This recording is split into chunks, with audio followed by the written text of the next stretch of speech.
Hello, ladies and gentlemen. Welcome back to another episode here on European Confessions. The following story that you're going to be listening to, it was sent to me by one of our dear brothers. The message reads like this. Hello, Brother Nashi, how are you? Can you please post my own story as hidden identity? My brother, I came here to South Africa, and when I came here to South Africa at that time, teachers that were from Zim, they were in high demand. So I grabbed that opportunity and I came and I started working at this other government school, but deep in the rural areas. My wife, she also came, but my wife, she was teaching the sciences, so she was in higher demand than me. So when she came, she started working at this Afrikaans school. She was the only black teacher at that school. So my wife, she was really getting paid a lot of money. We then moved from the village and we started staying in town, and I found a job at this other college. Me and my wife, we then started our small school and we ventured into other businesses. We then moved out of that province and we said, let us go to the heart of South Africa in Johannesburg, because we wanted bigger opportunities. When we arrived in Johannesburg, I looked around looking for better opportunities, and I remembered that I had my younger brother who was a well-qualified mechanic. He came and he applied for his worker's permit, and after he had gotten his permit, I said to my brother, instead of you working for someone else, why don't you come and work for me? Because I had something in mind. I needed to start a workshop, and it was like by God's design, because after we had opened this workshop, one day there was this other woman who came to our workshop. She said that she worked with this other insurance company, so they were looking for a workshop where they could bring the cars of their clients for repairs and stuff like that.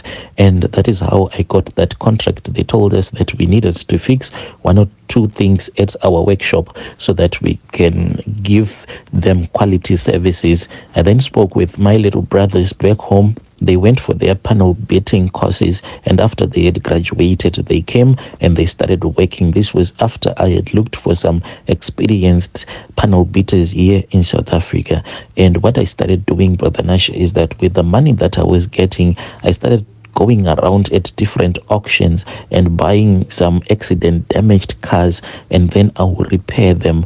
But I was dealing in these high-end luxurious cars because I wanted to target the rich, and most of the people that would come at our workshop, they were like your wealthy people. There was this other young man who had a taste for high-end sport cars. He used to come each and every time that we would have a brand new car, and he would buy that car for cash. So me and him, we became more like good friends. So when I saw that I had succeeded in business here in South Africa, I thought of opening another workshop there in Zim, but in Zim there are no financial institutions like they are here in South Africa. So I went to my bank, and with my track record, I was given a huge loan, and I used this loan to do my business there in Zim. But unfortunately, that business collapsed and I was into huge debt that I could not fulfill. I kept on struggling until the contract ended and I was served with a notice. That was when I saw that I was in trouble. I then drove all the way to Durban. Brother Nashi, I think that Durban is the center of all occultism here in South Africa. That is where the Tokoloshes are made for real. When I went there to visit that young man, I found out that he was staying in a very big mansion all along, and I knew that this young man, he had faced a tragedy in his life because he had lost his wife and his two sons in a car accident. Both of them, they all died in a single day, and I felt so sorry for him. He was staying alone, no relatives, nothing. Then I asked him to borrow me some money. He said, yes, I can give you all the money that you need, but tomorrow you will come back asking for more. So I want to teach you how to go to the river and get your own fish. Now you can go to bed and think about it. So I went to bed, Brother Nashi, and I kept on thinking about it as I waited for the next day. When the next day came. Me and him, we were in the kitchen. We were busy eating our cereals. Then he said, "Follow me, my brother." I followed him. As we were going upstairs, I swear that I saw a big black mamba that was just there on the staircases, and it disappeared. When I got scared, he just laughed at me and he said, "Follow me, be brave, follow me." So I followed him upstairs, and as we were walking in the hallway, he then opened this other door. And when he opened that door, I saw a very small room, Brother Nashi, that didn't even make sense at all. He then told me that in that room, that is where he sleeps. I said, "This very small room, one can't even sit properly."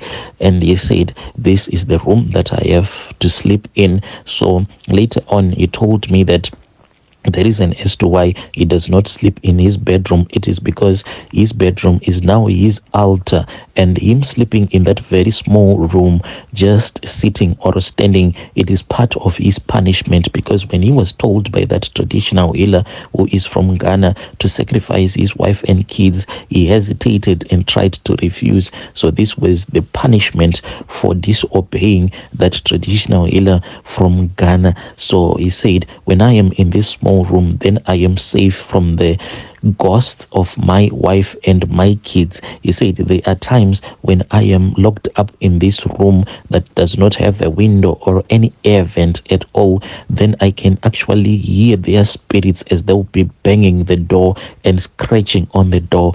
This thing, it happens on a nightly basis. Whenever the sun is going down, he has to rush back to his mansion and lock himself up in that room, because if he does not do that, then there is going to be trouble for him." And when I looked in that small room, I saw that there were sewer pipes that were coming from the toilet. So these sewer pipes, they had drilled some holes in them, so that when he would have used the toilet, then as the feces will be running in those sewer pipes, then the smell will get out of the holes that they drilled in those pipes. This room, it was smelling of human poo. He said that this is part of his punishment. We finally arrived in this main bedroom, and I saw that this was just an altar, and on top of the altar there were 3 very small coffins, one for the wife and 2 for his boys that died. He started to pray